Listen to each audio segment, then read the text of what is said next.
안녕하세요. 자, 2장 마지막 강의를 시작해 보도록 하겠습니다. 여러분들 어떠세요? 공부하시기 힘드시지 않으십니까? 제가 예전에 저는 C도 공부를 했고 C++, 자바, C# 대부분의 프로그래밍 언어는 다 공부를 했습니다. 어셈블러까지도 공부를 했고요.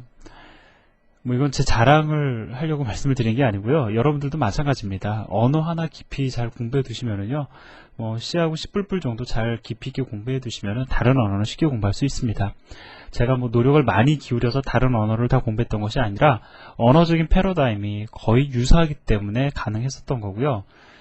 C++를 공부하는 과정이 저에게 있어서는 상당히 좀 고됐습니다. 물론 객체지향 언어로서 제일 처음 접했던 것이 C++이기 때문에 그랬던 것들도 있지만은요.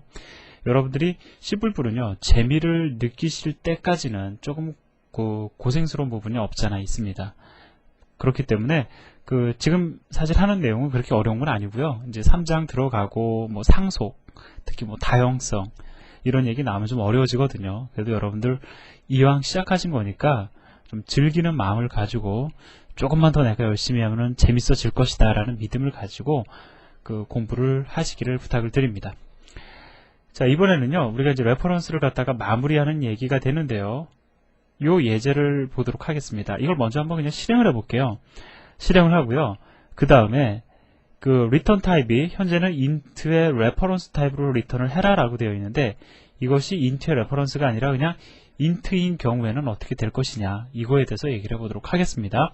잠깐 생각을 해보면은 이 벨이 지금 현재 레퍼런스예요, 그죠? 근데 레퍼런스나 변수나 같습니다. 따라서 벨이라는 변수는 여러분들 그냥 변수라고 생각하시면 돼요. 이러한 변수는요, 리턴할 때 그냥 int형으로 리턴할 수도 있고 int의 레퍼런스형으로도 리턴할 수가 있습니다. 과연 차이점이 어디 있느냐 얘기를 해보도록 하죠. 그냥 한번 진행을 하겠습니다. 일단 보면은요, 메인 함수 내에서 n이라는 이름으로 변수 선언하고 있어요. 자, 그리고 얘는 10으로 초기화가 됩니다. 이거를 갖다가 increment라는 함수로 줄하면서 인자로 전달하고 있죠. 그걸 벨이라는 레퍼런스로 받아주니까 얘는 벨이라는 이름을 하나 더 지니게 될 거라고요. 그죠? 자, 그리고 중요한 거는, 자, 벨이라는 변수를 갖다가 리턴을 합니다. 리턴을 하는데 레퍼런스 타입으로 리턴을 해주고 레퍼런스 타입으로 받아주고 있어요. 그죠? 자, 그러면은 어떻게 됩니까? 벨이라는 이름이 이름이 붙어있는 메모리 공간에 ref라는 이름을 하나 더 붙여주겠다라는 뜻이 되는 거예요. 그래서 이 메모리 공간에 ref라는 이름이 하나 더 붙게 됩니다. 아마 여러분들 조금만 생각해 보시면 여기까지 그림을 쉽게 그리셨을 거예요. 그죠? 예, 레퍼런스로 리턴하니까 또 레퍼런스로 받아주니까 이름 하나 더 붙는 거 당연한 거죠. 자, 근데 그림을 완성을 시키려면은요, 벨이라는 이름은 increment라는 함수 내에서 지역적으로 붙은 겁니다. 자, 우리가 조금 잠깐 되돌아가서 생각을 해보면은요, 스택이라는 메모리 공간에, 자, 예를 들어서 얘가 스택이라고 가정을 해봅시다. 그리고요, f라는 함수가 호출되면서 f 함수 내에서 지역적으로 선언된 변수가 이 메모리 공간에 할당이 됐어요. f라는 함수 호출 끝나면 얘네들 어떻게 되죠? 팝업되어서 사라져버리죠. 이 특성을 레퍼런스도 그대로 반영을 합니다. 즉, 벨이라는 레퍼런스는요, increment라는 함수 내에서 선언이 된 거죠. 이 함수 내에서만 유효한 이름이 되는 겁니다. 만약에 이 함수 호출이 끝나면 어떻게 될까요? 이 이름도 사라져버립니다. 따라서 함수 호출이 끝난 요 위치에서, 자, 이 출력되기 바로 직전이죠. 어떠한 일이 벌어지는 거냐면, 상황을 정리해보면은요, n이라는 이름으로 메모리 공간이 하나 할당이 되고, 거기에 n이라는 이름과 ref라는 이름이 동시에 이렇게 붙게 되는 이러한 형태를 여기서 갖추게 되는 거죠. 따라서 출력 결과는 둘 다 아마 10이 될 겁니다. 아니네요. 여기서 보면 값을 하나 증가시켰으니까 얘는 11이 되겠죠? 그러니까 아마 11이 출력이 될 겁니다. 자, 그러면 만약에 요 상황을 갖다가 화면을 한번 지우고요. 이게 없는 경우를 얘기를 해봅시다. 얘가 없어요. 자, int형으로 리턴을 했습니다. 자, 그냥 단순히 int형으로 리턴을 했어요. 자, 그러면 일단은 이 부분은 책에서 언급을 안 했는데, 자, 요것만 없습니다. 이건 그대로 이렇게 되어 있어요. 자, 문제점 찾아보세요. 어떤 문제점이 있을까요? 찾아내셔야 됩니다. 문제가 돼요. 이거를 컴파일 해보시면은 그 에러가 발생이 되거든요. 왜 에러가 발생이 되냐면요. 자, 보자고요. n이라는 이름으로 메모리 공간 할당하고 얘는 10으로 초기화되죠. 그 다음에 이것을 인자로 전달하는데 벨로 받았어요. 따라서 여기에는 벨이라는 이름이 하나 더 붙습니다. 그리고요. 자, 그리고 벨이라는 값을 갖다가 리턴을 하는데 인트형으로 리턴하고 있어요. 값을 복사해서 리턴하는 거죠. 그러면 이렇게 리턴할 경우에 이 문장은 인크리멘트라는 함수 호출이 끝나고 나서 어떻게 구성이 되냐면은 int reference ref는 얼마가 돼요? 10이라는 값이 복사해서 리턴을 했으니까 여기에는 10이라는 상수가 리턴이 될 거라고요. 이거 이해하셔야 되는데 이해하셨을 거라고 생각을 하고 잘 이해가 안 되면은요. 함수 부분 다시 한번 공부하시고 레퍼런스 제가 설명드렸던 부분들 다시 한번 되새겨서 한번 공부해 보시기 바랍니다. 이거 어떻게 보면 상당히 중요한 내용인데. 자, 그럼 이거는 문제가 됩니까 안 됩니까? 되죠. 왜? 레퍼런스는 상수에다가 이름을 부여하기 위한 용도로는 절대 사용할 수 없다라는 겁니다. 기존의 이름을 하나 지니는 변수에다가 이름을 하나 더 붙이기 위한 용도로 사용이 되는 거라고요. 그죠? 그렇기 때문에 그냥 레퍼런스만 하나 딱 소멸시켜버리면 이 경우에는 이 함수 자체가 문제가 있는 건 아니에요. 얘는 문제가 없습니다. 다만 받아주는 여기서 문제가 생기는 겁니다. 자, 그러면 이번에는 세 번째 케이스, 첫 번째 케이스, 두 번째 케이스는 에러였어요. 세 번째 케이스 한번 보도록 하죠. 화면을 또 지우고요. 그러면 코드가 원활히 돌아가려면 이거 없애버리면 여기도 어떻게 해야 됩니까? 이거 없애야 될 겁니다. 그러면 컴파일 되고 실행 제대로 될 거라고요.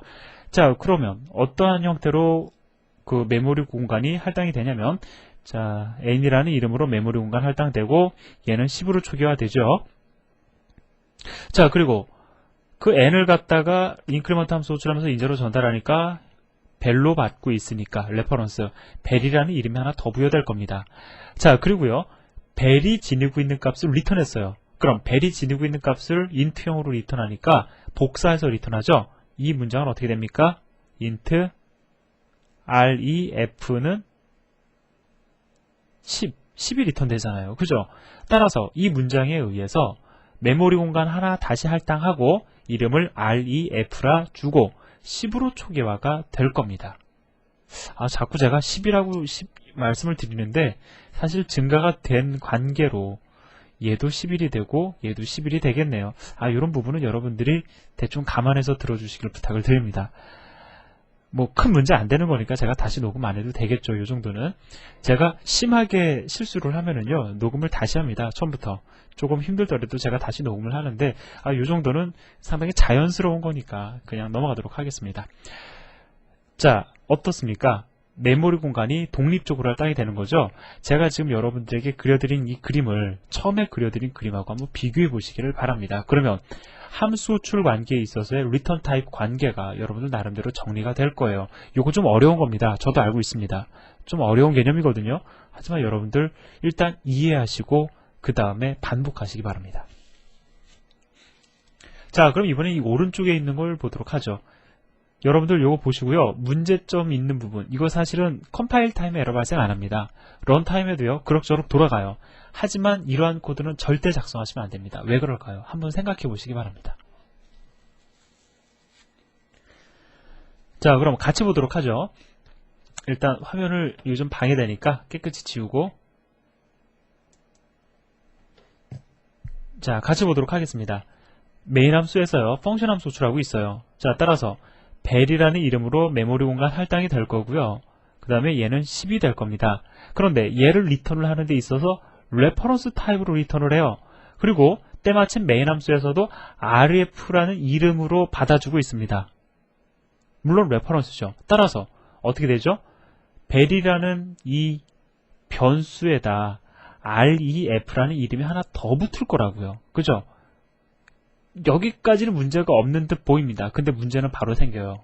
어디서 문제가 생기냐면 벨이라는 변수는 지역 변수 아니에요. 그죠? 지역 변수는요, 함수 출력 끝나면 사라져 버리죠. 즉 사라져 버립니다. 다만 메인 함수에서 ref라는 이름은 남아 있어요. 과연 얘가 가리키는 대상은 무엇이 될까요? 그것은 결코 보장받을 수 없습니다. 그죠?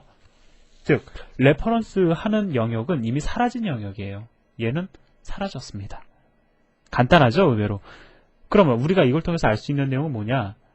결코 지역 변수는, 지역적으로 생성이 된 지역 변수는 레퍼런스 타입으로 리턴하지 말아야 된다는 것을 여기서 이야기하고 있습니다. 사실 여러분들 요거 실행해 보시면은요, 출력 결과가 제대로 나오긴 합니다. 하지만 프로그램이 좀 더 복잡해지고 조금 더 오랜 시간 진행이 되는 프로그램인 경우에 이거 분명히 문제 생긴다고요. 그렇기 때문에 출력 결과에 너무 의지하지 마시고요. 비록 출력 결과가 제대로 나온다 하더라도 이것은 절대로 문제가 있는 예제로서 여러분들이 인식을 하셔야 됩니다. 자, 그러면 이번에는 new와 딜레이트 연산자에 대해서 이야기를 해보도록 하겠습니다. 어려운 거 없어요. 그냥 기본적으로 여러분들 malloc 함수하고 free 함수 알면은 이번에 할 내용은 더 쉬운 겁니다. malloc 함수 지금 이 경우에는요, size of int에서 int형 변수를 힙에다가 메모리 공간을 할당을 해주고, 그 int형 메모리 공간을 할당을 해주고 힙에다가 그 포인터를 리턴 받는 형태를 지금 보여주고 있죠. 근데 malloc 함수의 특성은 뭐냐면은, 일단은 얘는 단순히 인자로 전달되는 int형 그 데이터의 크기만큼 그냥 임의적으로 메모리 공간을 그냥 할당만 하죠. 그리고 어떠한 용도로 사용될지 모르기 때문에 void 포인터 타입으로 리턴합니다. 그래서 우리가 실제로 할당하고자 원하는 그 메모리의 특성에 따라서 그 크기를 직접 계산해서 인자로 전달을 해야만 했고, 그 다음에 리턴되는 포인터도 용도에 맞게 적절히 형변환을 해서 사용을 해야만 했었습니다. 그죠? 근데 이 두 가지를요, C++에서는 new와 delete라는 연산자를 통해서 다 자동으로 처리를 해줍니다. 즉 여러분이 내가 필요로 하는 메모리 공간을 할당하기 위해서 사이즈 계산할 필요 전혀 없습니다. 그 다음에 여러분들이 void 포인터를 갖다가 용도에 맞게 포인터 형변환할 필요도 없다라는 거예요. 자, 여기 보시면은요, new라는 연산자 있죠? 이건 연산자입니다. 그 다음에 new라는 연산자는 그 할당하고자 원하는 데이터의 특성을 인자로 피연산자로 갖습니다. new int, 이건 뭐냐? int형 데이터 저장하기 위한 메모리 공간 할당해라라는 뜻입니다. 어디에? 힙에다가. 그럼 new라는 연산자는요, int형 데이터가 몇 바이트를 요구하는지를 직접 계산을 해서 4바이트 메모리 공간 힙에다가 할당하고요, 할당된 메모리 공간의 주소값을 리턴하는데 int형 데이터를 위한 메모리 공간이니까 알아서 int형 포인터로 리턴을 해줍니다. 따라서 명시적으로 형변할 필요도 전혀 없어요. 아주 간단해졌죠? 이 복잡한 문장이 이렇게 간결하게 해결이 된 겁니다. 자, 이거는요, 여러분들 배열을 갖다가 동적 할당하기 위한 그러한 구문을 보여주고 있습니다. 우리가 C에서는요, 배열을 동적 할당할 때 이렇게 썼죠? 여러분들이 이제는 이렇게 하시면 돼요. 자, int, 그 다음에 사이즈가 그 인덱스 연산자의 그 P연산자로 오고 있습니다. 이건 어떠한 의미를 지니냐면요, 길이가 사이즈인 int형 배열을 갖다가 힙에다가 할당하라라는 뜻이 되는 거예요. 자, 물론 리턴 될 때 그에 맞게 적절히 int형 포인터로 리턴이 될 겁니다. 즉 이 길이만큼 메모리 공간을 힙에다가 할당을 한 다음에 그 배열의 주소값을 int형 포인터로 리턴할 거라고요. 얼마나 간단합니까? 이 두 가지만 여러분들 기억하시면은요, new 연산자는 어떠한 환경에서도 여러분들 사용하실 수 있습니다. 다만 한 가지 주의하셔야 될 사항이 있는데요. 뭐냐면은 우리가 C에서는요, malloc 함수를 이용해서 변수를 선언을 하건 아니면 배열을 선언을 하시건 할당한 메모리 공간을 갖다 해제할 때는 그냥 free 함수를 썼었죠. 그런데 C++에서는요, 여러분이 할당한 메모리 공간이 int형 데이터인 경우에, 바꿔 말씀을 드리면은 벨이라는 포인터가 가리키는 메모리 공간이 int형 변수인 경우에는 delete 벨을 하시고요. 그 다음에 이 ARR이라는 포인터가 가리키는 메모리 공간이 배열인 경우에는 반드시 인덱스 연산자를 붙여주셔서 ARR이 가리키는 그 메모리 공간은 배열임을 갖다가 명시적으로 선언해 주셔야 됩니다. 자, 그래서 여기까지만 여러분들 기억을 하시면은요, 뭐 예제를 제가 따로 여러분들에게 그 보여드리면서 확인을 하지는 않을 겁니다. 뭐 이거 보여드려봤자 이거에 대해서 다시 한번 제가 반복해서 말씀드리는 것밖에 안 되기 때문에 이 예제는 여러분들이 한번 실행을 해보시고요. 뭐 훨씬 간편해졌다. 그게 바로 지금 제가 여러분들에게 드리고 싶은 내용의 전부입니다. 간단하죠? 자, 그러면은요, 뉴 연산자의 특성 한 가지만 더 제가 말씀을 드리고 이제 이번 강의를 마무리를 짓겠습니다. 뉴 연산자는요, 메모리 공간 할당 실패할 수도 있을 거 아니에요. 그죠? 만약에 힙이 완전히 꽉 찼어요. 더 이상 할당할 장소가 없습니다. 그러면은요, 널 포인터를 리턴을 합니다. 따라서 코드를 조금 안정적으로 구성을 하시려면은요, 이렇게 쓰시는 것도 나쁘지 않아요. new int size, 즉 이 사이즈라는 길이만큼의 배열을 동적 할당한 다음에 그 포인터를 갖다가 리턴 받고 있죠. 만약에 할당이 제대로 이루어졌으면은 ARR은 주소값을 가리킬 거고 주소값을 지닐 거고요. 할당이 이루어지지 않았다라고 하면 어떤 문제가 생겨서 할당이 이루어지지 않았으면 ARR은 널 값을 지닐 겁니다. 널 포인터, 실제로는 0에 해당이 되는 거죠. 상수 0에 해당이 되는 거죠. 그래서 이렇게 그 할당이 제대로 되었는지 안 되었는지를 갖다가 검사하는 코드도 더불어 넣어주면 좋겠죠. 그런데요, 사실 그 운영체제가 OS가 메모리 관리를 원체 잘해주기 때문에 또 프로그래머들도요, 기본적으로 그 힙을 갖다가 동적 할당하고 나면 반드시 해제하는 것이 습관이 많이 돼 있기 때문에 이러한 그 검사하는 코드를 상당히 불필요하게 생각을 하는 그러한 경향이 강하거든요. 이렇게 조건 검사해가지고 굳이 성능 낮출 필요 뭐 있느냐. 프로그래머도 똑똑해서 이런 실수 안 하고, 그 다음에 운영체제도 메모리 관리 잘해주니까 그 메모리 할당, 그 동적 할당 실패하는 일 거의 드무니까 이런 거 굳이 해줄 필요 없지 않느냐라는 것이 지배적인 생각입니다. 그래서요, 그 좀 세련된 프로그래머들은 그래도 안정적으로 프로그램을 만들기 위해서 debug new.cpp와 같은 형태로 프로그램을 만들거든요. 요거 보면서 이제 그 이번 강의 마무리 짓도록 하겠습니다. 자, 제가 미리 가져다 놨는데요. 이걸 제가 아주 자세히 설명드리긴 좀 그렇고, 여러분들 조건부 컴파일만 알고 계시면 이거 그냥 쉽게 읽으실 수 있을 겁니다. 자, 한번 보자고요. 현재 샵define debug 1, debug라는 상수를 제가 지금 정의하고 있죠. 자, debug 1입니다. 자, 그러면은요, 그 전처리기에 의해서 만약에 디버그가 1이면 얘를 갖다가 컴파일 대상에 포함을 시키게 되죠. 그죠? 자, 따라서 디버그가 1이면은 이게 true라고 하면은 디버그 모드입니다라는 뭐 문자로 출력해 주는데 이게 중요한 게 아니고요. 여기서 보면은 메모리 공간 동적 할당하고 있는데 동적 할당이 제대로 이루어졌는지 안 이루어졌는지를 갖다가 검사하고 있습니다. 즉 검사하는 이 코드가 디버그가 1인 경우에는 포함이 되는 거예요. 자, 그래서 테스트가 가능할 겁니다. 만약에 이 부분을 주석 처리하고요, 이 부분의 주석을 해제하면은 디버그는 0이기 때문에 만약에 디버그가 1이라면 성립이 안 되죠. 따라서 end if까지 컴파일 대상에서 제외가 될 겁니다. 즉 동적 할당하고 나서 동적 할당을 제대로 했는지 안 했는지에 대한 검사 부분을 건너뛴다라는 거죠. 그러면은요, 우리는 이러한 형태로 프로그램을 개발하면 돼요. 여러분들이 실제로 그 프로그램이 문제가 있는지 없는지 테스트할 때는요, 이렇게 테스트를 하시고요. 그죠? 메모리 공간 할당하는 데 있어서 문제가 없는지, 프로그램 제대로 돌아가는지 테스트할 때는 이렇게 테스트를 하고요. 보통 이것을 디버그 모드라고 하죠. 그리고요, 테스트 결과 문제가 없다. 그러면 이제 이거 상당히 부담스럽잖아요. 그죠?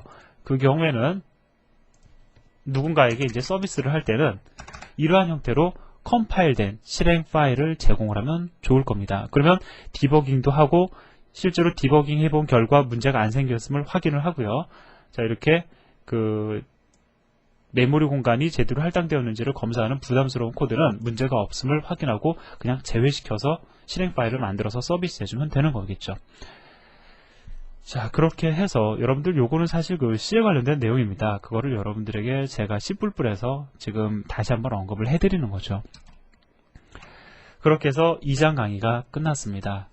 자, 1장, 2장 강의 내용 여러분들 정의 반드시 하셔야 되고요. 이거 잘 이해하셔야지만이 3장 본격적으로 객체 지향 개념으로 들어갔을 때 여러분들이 그나마 조금 쉽게 접근할 수 있습니다. 앞의 내용이 헷갈리면요, 뒤의 내용은 더 어렵게 느껴집니다. 여러분들 수고하셨고요.